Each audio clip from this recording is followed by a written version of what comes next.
اہل سنت میں دیکھیں کہ صحابہ کے بارے میں ان کی عقیدت بھری جو رائے ہے، عقیدت مندانہ رائے ہے، وہ یہ ہے کہ سارے صحابہ ایک جیسے ہیں، تمام صحابہ. وہ ایسا نہیں ہے، ہرگز ایسا نہیں ہے. رسول اللہ صلی اللہ علیہ وآلہ وسلم نے بھی انہیں برابر قرار نہیں دیا، قرآن نے بھی برابر نہیں رکھا ان کو. وہ صحابہ جو فتح مکہ سے پہلے ایمان لائے، قرآن کہہ رہا ہے کہ درجے میں یہ ان کی طرح نہیں ہیں جو فتح مکہ کے بعد ایمان لائے ہیں.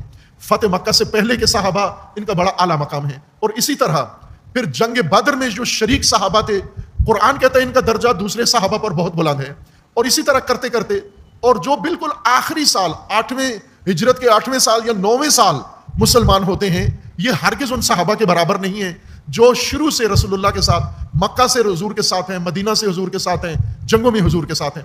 اور ایک اور بات جو شاید آپ کے لیے نئی ہوگی، چونکہ ہمیں جو تعلیمات دی گئی ہیں ہمارے نصاب کے اندر، وہ یہی ہے کہ ائمہ اطہار معصومین علیہ السلام جو بھی درجہ عصمت پہ پہنچتا ہے، یہ بھی ایک درجہ ہوتا ہے، ان کا کوئی فرق نہیں ہے. امام علی علیہ السلام میں اور دیگر ائمہ اطہار میں کوئی فرق نہیں ہے. یہ عقیدت کا نظریہ یہی ہے.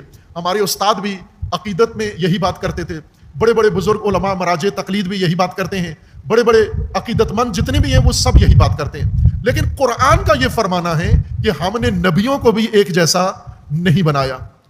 تلک الرسل فضلنا بعض نہیں ہے، معصوم ہیں سارے انبیاء، برابر نہیں ہیں. اسی طرح ملائکہ، اللہ تبارک و تعالیٰ کے ملائکہ جو اللہ نے خود بنائے ہیں اور ملائکہ کائنات کا نظام چلا رہے ہیں، لیکن اللہ کا فرمانا ہے کہ یہ برابر نہیں ہے، ملائکہ کے درجات ہیں. اسی طرح معصومین میں، ائمہ اطہار میں سب عصمت کے درجے پر فائز ہیں، لیکن آپس میں جب ان کا موازنہ تقابل کیا جاتا ہے تو یہ آپس میں برابر نہیں ہے. اس لیے مولا علی علیہ السلام تمام ائمہ میں سب سے اعلیٰ درجہ امامت میں اور شخصیت میں اور فضائل میں مولا علی علیہ السلام کا ہے.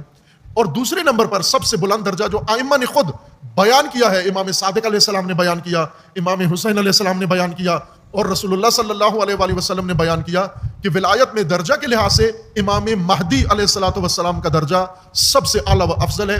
بلکہ امام حسین علیہ السلام کا ایک خطبہ ہے کہ اے کاش میں مہدی کے لشکر میں ایک سپاہی ہوتا. امام جعفر صادق علیہ السلام فرماتے ہیں کہ اے کاش، خود امام ہیں، اپنے زمانے کے امام ہیں، لیکن آرزو یہ ہے اور مبارکباد دیتے ہیں ان لوگوں کو جو سپاہ مہدی میں ہوں گے، جو مہدی کے پیروکار ہوں گے، ان کو امام صادق مبارکباد دیتے ہیں. طوبیٰ لہم، مبارک ہو ان کے لیے، طوبیٰ ہو ان کے لیے، حسن معال ہو ان کے لیے جو امام مہدی کے لشکر میں ہوں گے. یہ درجہ بندی ایک جیسی نہیں ہے.